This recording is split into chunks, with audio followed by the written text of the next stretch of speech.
The second day of the convention is finally over, and I was right. It was a much longer day than the first day.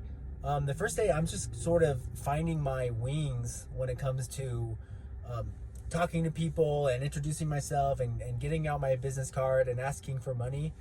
And I have to say, this was a speed crash course in that, and I got a lot of practice, but it does certainly take a lot out of me.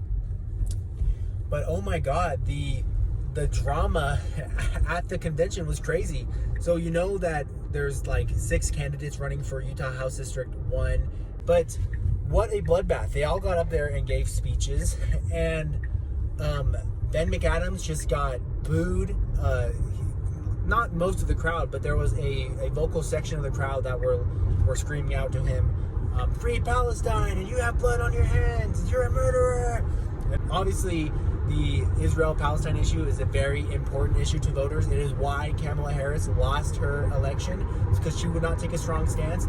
I don't know why anyone that is trying to run as a Democrat thinks that they can continue to take AIPAC money and big oil money and still have a serious shot at getting elected in a very, very deep blue district, which is what House District 1 is.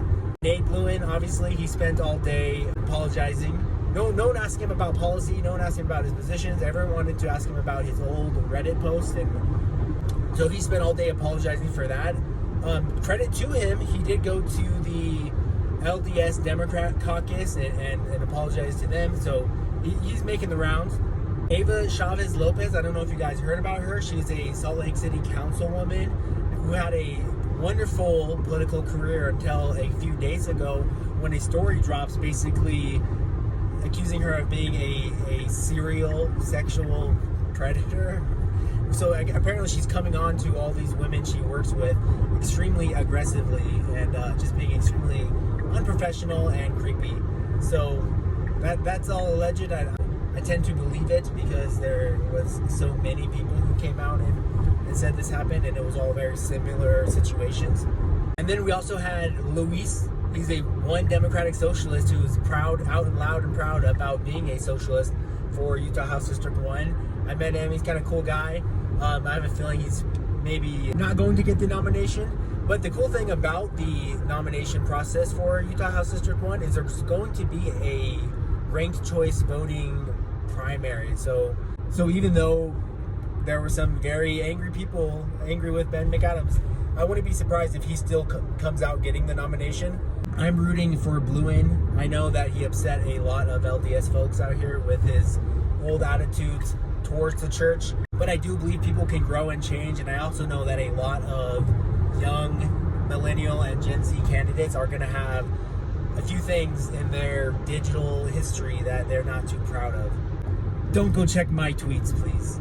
Really exciting news. I got a bunch of endorsements from a bunch of different caucuses. So, of course, you guys know that the Progressive Caucus endorsed me, the Environmental Caucus endorsed me, the Labor Caucus endorsed me, the Rural Democrat Caucus endorsed me, and I tried to get the endorsement of the Healthcare Caucus because I am pretty lefty on the healthcare, but I was not able to make it. So many of these caucuses took place at the same time in different rooms, and I just could not go to every single one. But I'll tell you, I'm a much better written word kind of guy than a public speaking kind of guy.